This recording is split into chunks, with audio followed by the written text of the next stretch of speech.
Hello, hello, hello. This is Terry Edwards, Renegade Recruiter, and welcome to another podcast. And this week's guest is Donnie Gupton from the USA. I'm not going to say any more about Donnie other than that's who he is.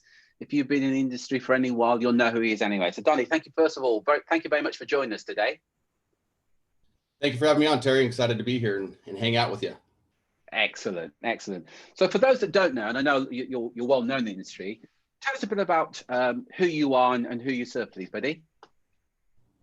Yeah, so I mean, my focus is on, specifically on online marketing and lead generation, specifically geared towards, recruiting agencies, executive search firms, and staffing companies, mainly in kind of that boutique feel, all around the globe. So, I'm working with people in the US, UK, Australia, all over the place. And, really the focus is to give people the skills to, generate leads in a more modern way, if you will, focusing on leveraging online marketing and lead generation and automation and things like that. So, that's what I've been at for the last, 4 years. I really enjoy being in the space and the impact that my clients are making is something that's fun to watch. Awesome. And before you did this, what were you doing previous to that? How did you get into this? Yeah, so good question. So I mean, the long short of it is, I started when I graduated college. I kind of went back, and as we were talking a little bit beforehand about, you and Drew, similar story with me and my dad. I went and kind of worked with my dad out of college. It was a good place for me to go start my entrepreneurial journey. I knew that I wanted to do something like that, and I had the opportunity right away with my dad. And so, I was always obsessed with growing business. I was always obsessed with online marketing and sales and lead generation because I knew the only way I was going to make more money is if I was putting more money in my dad's pocket. So that was kind of the motivation early on. And then 2008 hit, and with a global recession, and we just got into a new lease. We just got into, we just signed a big Yellow Pages contract. And next thing you know, there's nothing coming in. And so at that point, everything went effort based. And so I started, following guys like Gary Vee and started to look at everything I could do to help my business survive during that recession, all through hustle and effort. And so that's when YouTube was kind of humming. And so we really, at that point, YouTube was our big thing. We created a YouTube channel, had a lot of success with that. And then our company ended up going from under $1 million company before the recession to over a $6 million company coming out of the recession. And so I realized a couple of things that that the skills and the things that I was doing were working, and I was enjoying that. I also learned really quick that I didn't want to be in the flooring industry anymore. And so naturally I went out. I always knew I wanted to coach and help people. And so I went out and started looking for other, home improvement type businesses. And I was in this executive group, and I was working with a friend of mine, Dean, and he owned Solo Point Staffing Solutions here in the Bay Area. And so that's really what exposed me to the staffing and recruiting industry. And as Dean and I started to do some things together, and I saw, really I saw at that time, like I said, exposure to the staffing and recruiting industry. And I saw, wow, there's a lot of opportunity to implement some more modern approaches here. And so at that point, I started to kind of help people do it with them. And through a lot of trial and error, we came up with what I call the relevant recruiter method. And that's how I ended up really kind of supplanting my safe and, planting my flag here in the staffing and recruiting industry. But yeah, my focus is really just on that online marketing and lead generation side of things.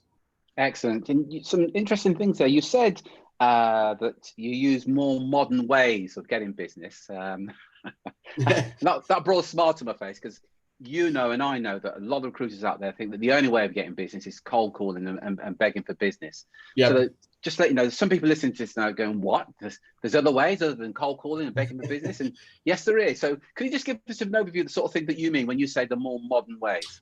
Yeah. So it's really, my approach is when the long-term goal is to focus on building a relevant, authoritative brand that's going to attract people to you. And this is one of the great things that online marketing allows us to do, all for the cost of nothing, as you well know. So, what we really focus on is taking platforms, our social media platforms like LinkedIn, and, turning that into, a lead generation machine. Now, one thing that I want to make clear is a lot of people have sat on LinkedIn and get a bunch of spammy messages all the time. Is the approach isn't to just necessarily hammer people and constantly ask. It's to position yourself as an authority and leverage different types of technology to ultimately generate phone calls. The argument is not, hey, we all know at the end of the day, we got to be either face-to-face if we can be, which right now in today's economy isn't happening. But, the next obviously best thing is to be in some sort of phone contact, whether that's a Zoom call or a phone call. But how we get to there is really what we're focused on. So, a lot of that's going to deal with, having creative messaging strategies, in email and LinkedIn, as well as focusing on content that's going to really establish you as the authority and show that you really know your industry, and really focus on being kind of a resource to the market rather than just being another recruiter on the other end of the phone. So that's kind of what we mean by modern, looking at video, looking at all different ways to just show up differently, to the marketplace. Yeah, it's funny. I entered the industry longer than I care to remember, 25 odd years ago. And when I entered the industry, I was given a Rolodex, and we use fax machines. So it was given a Rolodex, a phone, and a fax, and that's how you got business. And it kind of blows me away now that some guys, they haven't got the Rolodex or the fax, but all they're using is the phone to get business. And that's there's over 100 ways of generating leads for a recruitment firm without picking, without cold calling. So that's very interesting. And what's your response to those guys out there that say, "Oh, you're kidding me. There is only one way of getting business. The only way of getting business is cold." What's your typical response to that? Well, I think that, it's not an argument of, I think you just said it yourself, is there's really 100 different ways to get, business. And so, for me, like with my marketing, I always plan to flag in and will, state my opinion about how I feel about cold calling, which is not nothing warm and fuzzy. But I also know that cold calling obviously has worked and can still work. Yeah. But there's just, the thing about it is like there's opportunity cost, and what you're doing. I don't care what you're doing and how hungry or aggressive you are with your cold calling. It never matches what technology can do. And so then the challenge usually becomes, well, I don't want to just be another spammy person, so to speak. But it's learning how to do and leverage the technology in a non-spammy way so that you can come across, again, as the authority is the ultimate approach that we want to have there. So, I think that there's just looking at, being open to other ideas. The thing for me is like every single year, I'm always looking for a new strategy and a new way to generate business. Now, I think there's a balance to this, right? Because once people go online, I think the biggest challenge that they have is they start to spread themselves too thin. They don't make one platform work for them first before they start to go to other platforms, right? But I think when you look at it that way and you just have this, the mindset of like, what else can I do? And I don't know enough and show me more. I think there's a lot out there. And really, you and I talking on here, it's not even a matter of, is this possible? This is reality. We're seeing it every day. You and I are seeing it every day with what our clients are doing. And it's just short-sighted thinking if you're not willing to at least explore that, I think. Yeah, so some interesting point there. You talked about short-sighted thinking and mindset. In your opinion, what's the type of mindset that would probably stop someone from achieving success using this method? And then what's the type of mindset that when you kind of talk to these guys, you go, yeah, this is so right for you? Well, I think the biggest mindset that's killing people is the transactional mindset, or operating out of a lack of abundance, right? Mm-hmm. And everything, when you're in this place of, gosh, I need a new order, a new search right now, I believe the universe makes that show up, right? And so a lot of what happens is people come into a program looking for a quick Band-Aid to just get their next search, and their mindset's not into like, how can I impact my industry? How can I impact my clients? How can I impact my candidates? And that's really the mindset that I see of the most successful people that have gone through my program and the people that I get to interview on my podcast. There's a common theme, and those people are typically interested in more than just the financial part of it. Now, let's not BS each other here. We all know we're in business to make money, but usually there's a greater, desire to make an impact in the market. And people are really built into the long game. They're not worried about, what's going to happen with this post and what's going to happen with that. And as you probably know, Terry, when people are starting to put themselves out there, there's a lot of mindset work to be done. And it's usually this fear of rejection. What am I going to say? Who's going to want to hear this anyways? Am I just going to be another person that's part of the noise? And it's really just buying into more of a long-term strategy that, the one thing that works for me is I just try to be me. And I have a belief that there's enough people in the world that like me, trust me, to give, there's plenty of business for me to be had out there. And the same thing for everybody else, but I'm not trying to always do that every single day. It's a long game, and I think that's the biggest thing, is really just buying into more of a long-term process that's not transactional, because that's what really puts you in that position of power, right? I don't need you as a client, or, I want you as a client. And I think that's the same type of mindset that a lot of the people that I see that are really successful, within the space have, is they're trying to make an impact, and it's bigger than them than just that transaction. Yeah. Some really good points there. Excellent points. What you said about the transactional type mindset, and you're absolutely right, because the moment the recruiter position themselves as just another recruiter and transactional recruiter, yep, you've now become a commodity. So all the hiring manager can say to you is, well, what's your fee? I can get it for XYZ down the road. Can you compete with that? And it's that kind of conversation. And you, as you rightly pointed out, position yourself as an authority. And what's interesting, by the way, what we find, the moment you're perceived as an authority, there's less resistance to your fee. Yep.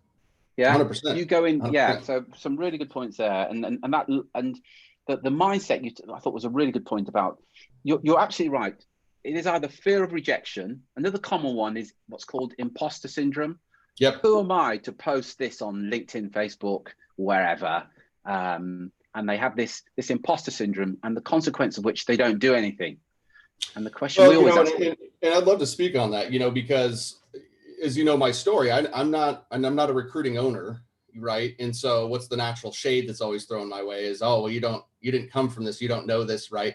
And so, and I always tell my clients this, like, hey, look, there was a level of imposter syndrome that I had to work through, but I worked through it. So, what I'm thinking, there's not this magic that, people that put themselves out there are just, don't feel those feelings. They do. They just take the extra step to push through it. Right. I think there's always those level of things with your mindset to understand, is like, you can't compare yourself on social media with somebody else's journey and where they're at. And that's one of the things that I really encourage my clients. Like, you just have to embrace where you're at. Forget about engagement, forget about likes, forget about comments. Do the job, do the work, show up over and over and over again, because that's really what it's about. And then when you can come past the imposter syndrome, that's 3 years in the rearview mirror for me now, but if I just sat in that, I wouldn't be creating content. I wouldn't be, showing my greatness to the world. Right. And I'm not saying that as a pat on my back, but that's what I believe is with everybody, is like, everybody's got some greatness in them that the world deserves to know about. Well, I agree with you 100% there, and when clients say to us, well, who am I to post this? I say, who are you not to post this? Yeah. Yeah. And do you think there's recruiters out there that don't do a good a job as you that are going to post this? Of course there are. So you need to look at that. Really, really good point there. But early on, you talked about, you studied some of the other marketing people out there.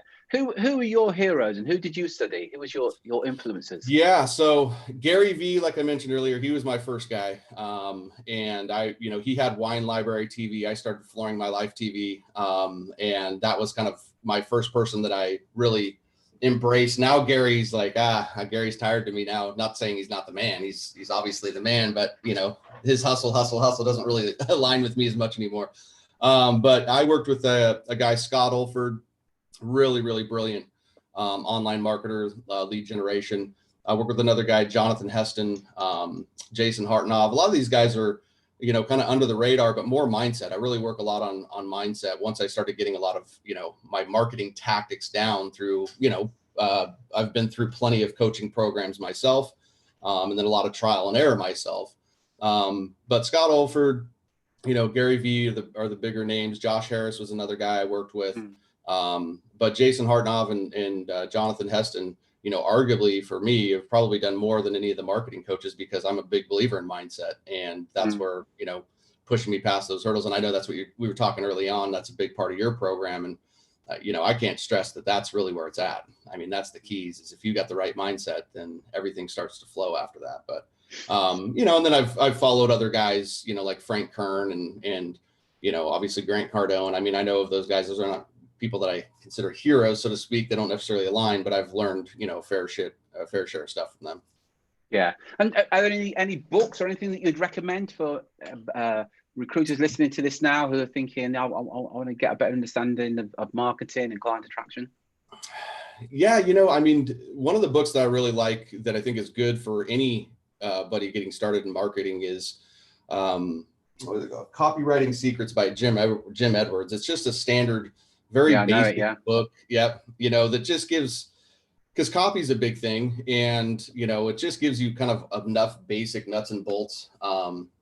And one of the classic books that's out there that's also, it's got a lot of old school stuff in it, but it just kind of goes to show that marketing is marketing. It always has been the same kind of principles, and you just change it from channel to channel, so to speak. But The Ultimate Sales Machine by Chet Holmes is a great book too. Yeah.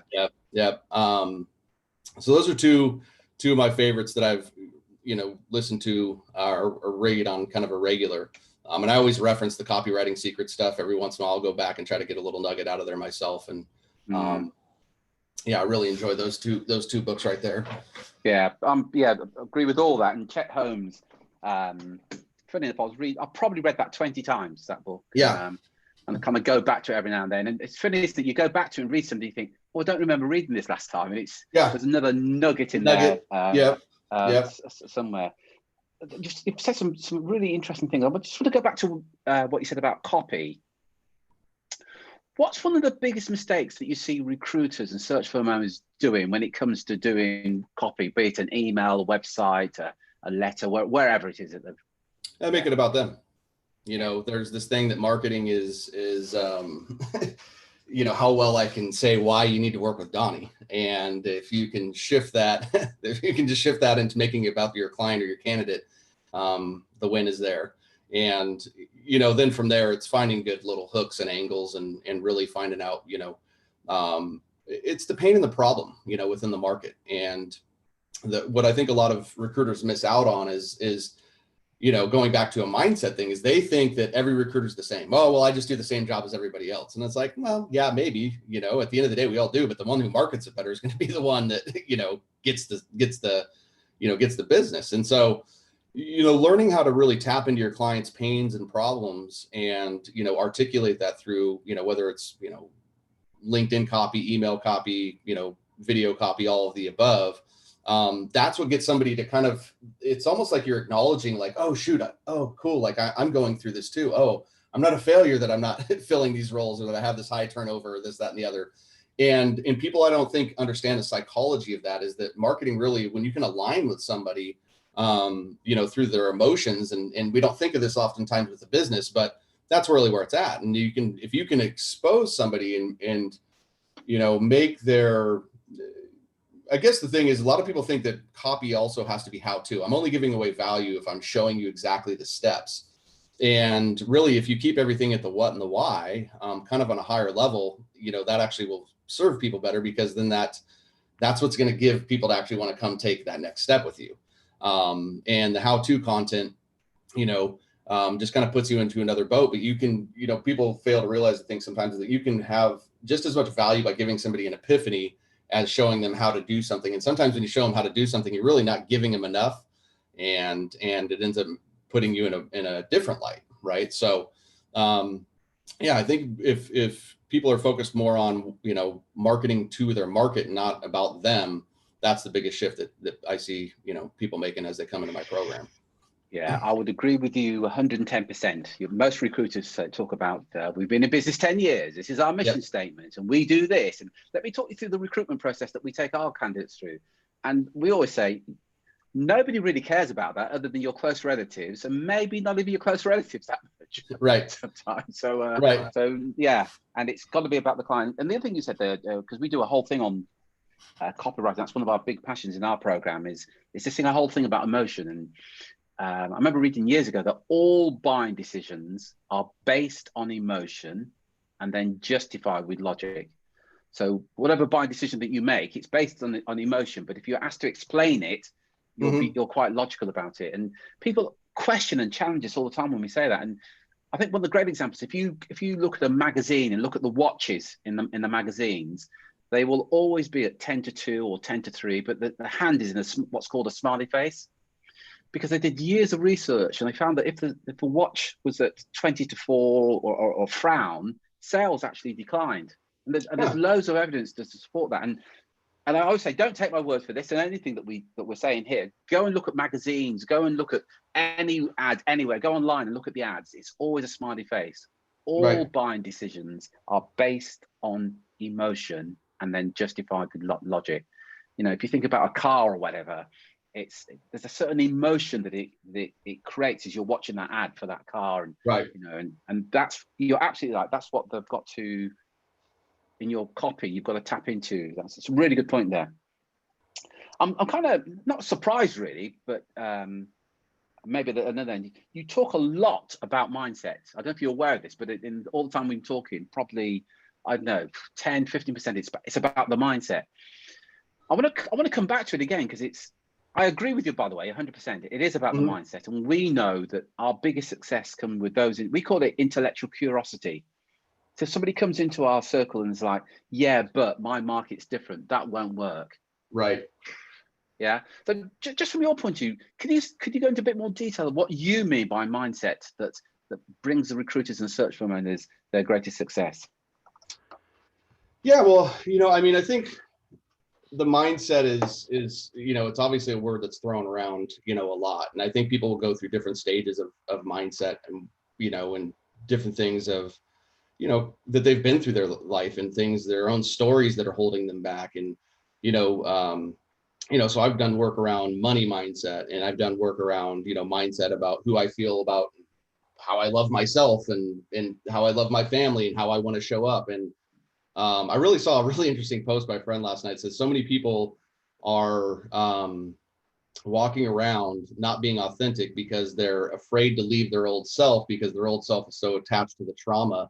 They don't even know how to get out of they don't even know really how to be who they really are, because they're living a fake life based off of the trauma. So, you know, I think the mindset thing is, you know, I think the biggest thing ultimately for me is like just having a victor mentality, if you will. You know, it's showing up every day, no excuses, no BS, and trying to get everything done. On the flip side of that is it's okay to have a shitty day. It's okay to have an emotional day. It's okay to, you know, but there's so much in society, especially I think with males, of like, oh, well, you know, you're not supposed to have bad days. You're supposed to be strong. And, you know, I think there's a balance of embracing your entire journey and realizing that, you know, for me, I just had this conversation with my son last night, is like, it's got to be a constant challenge to show up and be better, you know, today than you were yesterday. And it's a competition with yourself to constantly be improving. And I think that's just the biggest mindset that's advantageous for me, and has been my whole life, is I believe that I'm going to do something.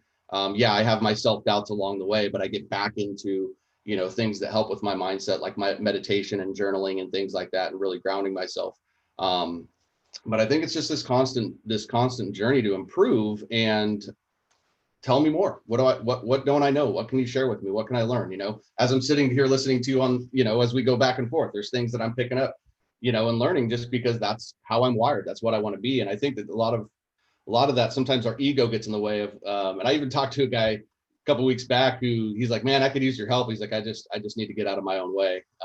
You know, he's like, it was very honest about it. He's like, I just think I can do everything on my own, which is fine. Right. But, you know, I think that consistent, you know, desire to grow, you know, that if you're looking at that as an individual and you want to grow your business, for example, if you're growing yourself as an individual, then your business is what's going to follow. The money's going to follow as you grow. So I think that's sometimes the thing that's overlooked, is sometimes we're looking for the next tactic or the next strategy. And we realize, you know, through time, it's like, hey, if I can get this dialed in and this tweak, that's where the money's actually going to start flowing.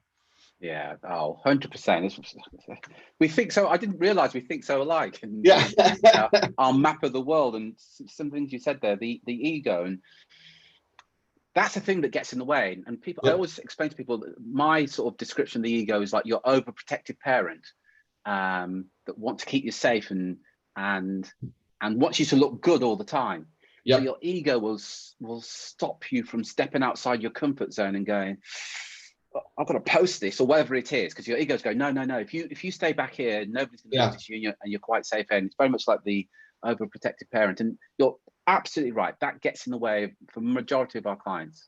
Yep. It's also yeah. You know, it's funny. Like I said earlier, it's a lot of the stuff that I do as I market isn't things that like are innately comfortable for me. Right. So like, I don't like taking selfies, but I know that it's good for marketing. I don't like taking pictures with just me in there for branding. That's not like my natural personality, but that's where people have to set some of the ego aside and go, yeah, okay, that's not necessarily like who I am at nature, but I also know that I need this in order for people to be attracted to me. And it's a game that you have to kind of play. And there's so many things that, can come from, your ego and hold yourself back. So, one of the things that I've always cautioned myself with is, and I've never really bought into, is like the whole, well, share your success because other people want to work with other successful people. Well, yeah, conceptually, like I understand that, but I'm not the guy that's going to go pull up in a Ferrari, and sit there and wash it and do whatever.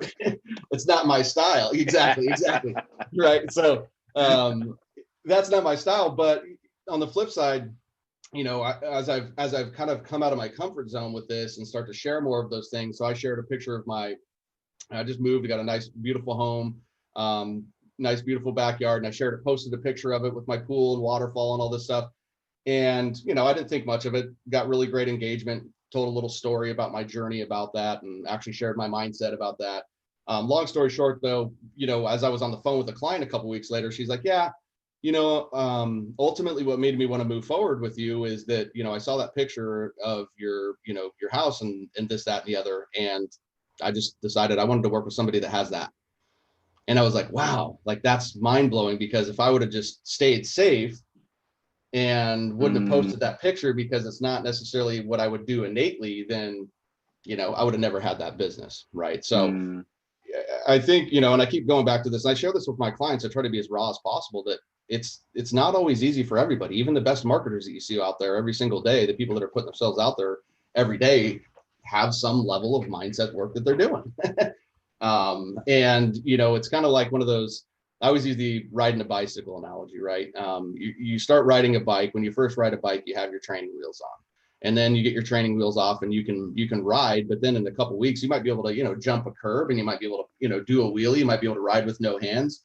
But the only way you got there is because you got on the bike and started riding. And that's kind of the thing I try to get people to understand about, usually the biggest holdback is content, right? Well, if you get on the bike and you start riding, yeah, you're going to suck for a while, and you need to start to be bad first, and you need to be okay and embrace the fact that you're not going to be great. But the only way you can become good and great is through practice, and I think that's one thing that people really wish they could avoid. And that's kind of hard with today's society with, things like Amazon out there. You want something today, you can get it mailed to you tomorrow. We're just so set up for instant gratification, and content and inbound, lead generation is a process. It's something that takes time. It doesn't happen overnight. So, I think that's the key things for me with mindset and being able to put myself out there is it's not always easy, as people, think. There's levels of resistance, and they always change as you get to different levels yourself. As you continue to grow, it's a whole another set of things that you're facing, right? And what's your how do you respond to people? Because here's the thing, let's full disclosure here. The moment you raise your head above the parapet, people are going to have a pop at you, going to get criticized. And one of my all-time marketing heroes is a guy called Dan Kennedy. And I remember him saying, if you haven't got somebody, if you haven't pissed somebody off by lunchtime with your marketing, you're not doing enough. And that was a real breakthrough for me. It's like, all right, because before that, I didn't get that you just piss people off, because that's just what's your response to that when clients saying, oh, I better not put this post out there because I'm going to annoy somebody, or they won't like it, or whatever? Post it. I just keep it simple all the time. Instead, post it. Like I said, I get my fair amount of shade, and I always tell people, I call it putting the flag in the ground. You need to be willing. Good marketers are people that are doing this to a part of the market and doing this to the other part of the market. And most people want to play here in the middle, and it would be like, for you and I, it would be, with the way we're positioned, it'd be like me going around and saying, yeah, cold calling is really cool all the time. It's good. You can do that too, but you can also try this. It's like, no, it's like, boom, cold calling sucks. You need to do online marketing and lead generation. Does that make that all the cold callers want to come work with me? No, but I'm not trying to work with them. And that's where the abundance mindset comes into play, right? It's like, hey, there's going to be a certain part of my audience that's really going to love this message, and there's going to be another part that rejects it. And that's good marketing. And, so it's being willing to show up. And I always tell them, just like the same thing you said, is like, look, until you have haters, you really haven't arrived.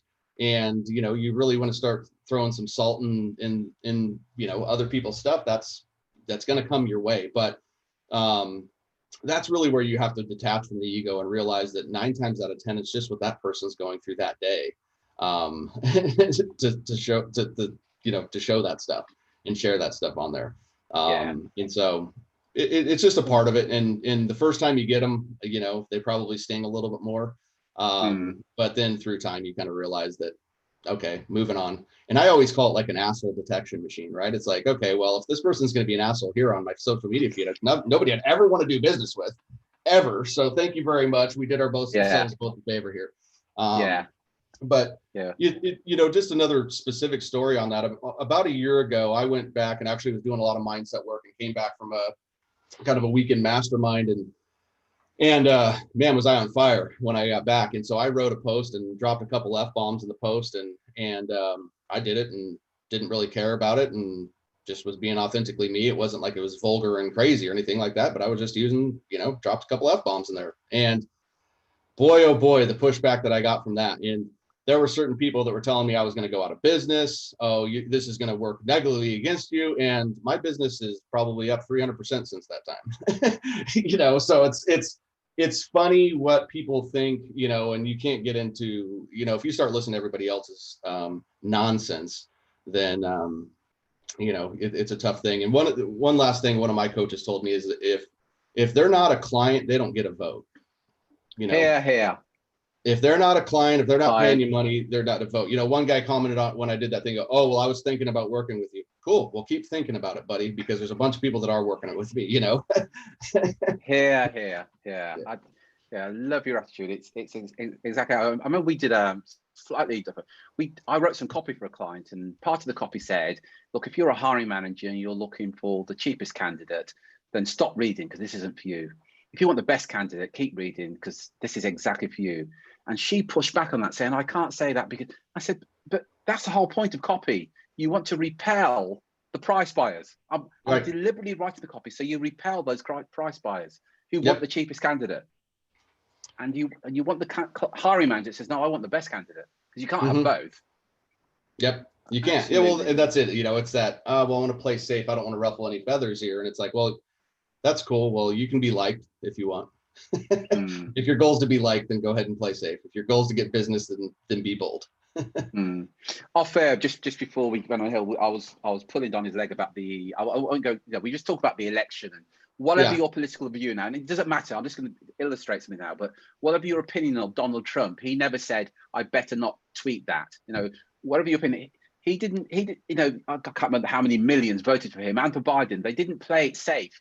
You can't play it safe if you're going to do that sort of thing. Whatever 100%. Your political opinion, by the way, I want to be. Yeah. Well, and I use it all the time. I tell my clients all the time, like, hate him or love him, Donald Trump. What is his opinion about the wall? He wants a wall. It's not like, no, and it's that. And there's a certain people that go, oh, I can't stand him for that, and then there's people who go, hell yeah, the wall, and it's like, okay, well, he's playing to his base, and that's what people, that's brilliant marketing. Hate him or love him. Right. And Biden's got his own examples too, right? Where they put their flag in the ground. This is what we stand for. And that's what draws people towards them. And, there isn't any political person that's out there that's taken a middle road. And that's probably part of the problem, though. With politics, right? I mean, because politics really isn't marketing, but they use the same stuff. But and the other one we always use is if you go to YouTube and find your favorite piece of music and you listen to it, you think, oh, that's beautiful. And you'll see thousands of thumbs up. But I guarantee there will be some people complaining about that same piece of music. You just can't please all the people all the time. And kind of, if you could acknowledge that, it helps you move on. Yeah, 100%. 100%. So true. This is, absolutely fantastic. And sorry, so many things you said I found interesting. I want to go back to. You mentioned about mindset. You mentioned about journaling and meditation, which are things that we cover in our course with our clients. So just give me your feedback, first of all, on journaling, what it is and what it does for you, and then your feedback on meditation and what it is and what it does for you, if you don't mind. Yeah, I mean, I just believe, in general, when we wake up, we're not wired for success. I think if you wake up and you're going to go through the day like a robot, I mean, people are being successful that way, but you're not at your peak performance. And this is what I've learned, this is what works for me. Right. But I get up every morning and I start my day with a meditation. And I just keep it simple. I just do a 10-minute meditation to make sure I'm consistent. There's other days where I get to do 30-minute or hour meditation, but every single day I make sure that I'm getting at least 10 minutes in to start it. And then from there, I go right into the journal. And the journal is just, for me, it's a way to kind of reset and focus in on my day. But the first thing I start doing is kind of, sketching out my journey. I like to get a little creative in my journal to start waking up my brain. So I do a little drawing of me going up a mountain in my journey and my path. And then, I talk about my family because that's what anchors me, family first. And then I'll do a little quote from like my kid. Hey, Dad, can we play catch later or something like that? So I'm really starting to manifest, my day and in my business. And then I go right into gratitude from there. Gratitude has been a game changer for me, as much as everybody throws it around and stuff like that. Gratitude, I think, is the key to be, happy with exactly where you're at in your life, all your blessings that you have in the exact moment. If you're not happy here, it doesn't matter when you get to where you think you want to be, you're going to have the same set of shit. So, and then the other ones are just affirmations around things that I, feel like I'm, trying to strengthen an area of mindset on and things like that. And then I always close my journaling out with, my intentions for the day. And I always work off of a top 3. So I always give myself 3 big rocks every single day. Those are the first 3 things that I'm going to do. It's not meaning I'm not going to do more than that, but I want to make sure that the things that I think are going to make an impact on my day, I schedule that and do that and put that on my calendar. So that's kind of how, I've been, wiring and throwing a workout in there. And, I feel like I'm winning and building momentum before I've even stepped into my office. Yeah. Do it's almost identical to my morning routine. Yeah, almost. I have a glass of water first. The first thing I do is get a glass of water to rehydrate myself, and then almost identical to that. That's amazing. Yeah. That's amazing. Yeah. And it's, I think it's just intentionality, it's being intentional, right? About your day. It's being intentional about how you want to show up. And even this morning, I mean, for me, we started this thing, it was 7 a.m. for me. It's in the evening for you, but I still got up and made sure I got my routine done. I had to get up a little bit earlier today to get to my office and stuff, but I still want to make sure I get my routine done because, I want to come here and bring energy. Well, my belief is, I could have just stumbled in and do that, but right now I feel like I'm here, I'm alert, I'm present, and that's because I've done work beforehand to get the engines going. Yeah, awesome, absolutely fantastic. Really appreciate that, and you sharing that. Absolutely. Our guys listen to this because we are very similar. Just come back to something else you said as well. You talked about abundance. Well, clearly that's something that we believe in, because here we are. People will look at us and go, "Aren't you guys competitors?" But we'll say, "Hell, come on to our podcast." I know I'm going to be on your podcast. Is it next week or the week after, or whatever? So again, I think we're on for Friday. Yeah. So Friday. Exactly. Sorry, my apologies. It is Friday. Yeah. No, well, and I'm interviewing. I've interviewed other competitors. I'm interviewing other competitors, and it's just a pure abundance. And the thing about it is there's enough people, out there for all of us to have enough business to do well, first and foremost. And second, the reality in coaching space is, you and I both know, is that if, somebody buys your program, there's probably a better chance that they'll buy my program after the fact anyways, because people that invest in coaching are typically the same type of people that will invest in different coaches, So when you understand that, like, hey, there's abundance, there's no, we're better off being aligned with each other than not, and there's plenty to go around, and there's things that we would teach that are probably the same, and there's things that we would teach would be an apple and an orange, and I mean, I think that it doesn't mean that both of us aren't trying to grow our business and be as successful as we both can be, right? But I think there's plenty of opportunity out there. And for me, it goes back into what part of me having a podcast is because of what I want to give back to the market, right? And if I can interview and bring great people on like yourself, then that benefits my market. And that's more of what I try to do with the long term, right? And I know that there's going to be certain people that watch this and go, man, I would never work with Donnie. I love Terry. And then there might be the opposite. That's wow. Right. I really align with Donnie. And I think that goes back into marketing, is like being who you are. There's going to be a certain person that you naturally attract different than the person that I naturally attract. And some will be attracted to both of us, but it's funny. What I find is, talking to people is very rarely is there much crossover with a lot of folks, I mean, sometimes there's competition, and of course I've heard your name come up on sales calls and things like that, but people are there's millions of recruiters That's right. out there to be helped. Yeah. More we than you and I need can more handle. of people like you and I, really. Yeah, that's right. Absolutely right. Yeah. A great attitude. And for our clients listening to this, can they reach out to you, say, on LinkedIn? Yeah. Yeah. Donnie Gupton on LinkedIn, connect with me. I'd love to connect with anybody. Could you spell your name? Spell your first and second name? It's Donnie, and the last name is Gupton. G as in George, Upton. And Awesome. So they can connect you on LinkedIn. I would appreciate it. Yep. Feel free to reach out and connect. I'm trying to push as much content on there as I possibly can. And you'll see my promotion for our show coming up on Friday, Terry. I'm excited to be interviewing you and Drew on Friday. Hopefully he's going to be doing better than so. Yeah, hopefully. I'm sure he will be. I'll be honest with you, I've enjoyed that more than I thought, actually. It's just, I didn't realize we had so much in common, and had a very similar map of the world and how we view the world. So thoroughly enjoyed that. And a massive thank you for agreeing to jump onto this webinar. Very much appreciated. And likewise, I really enjoyed the conversation, and same thing, didn't know where this was going to go, but definitely we're aligned in a lot more ways than not. And I really appreciate you having me on here on the show and allowing me to share with everybody. Thank you very much indeed. This is Terry Edwards, Renegade Recruiter. Until next time, folks, take care, take action, and be relentless.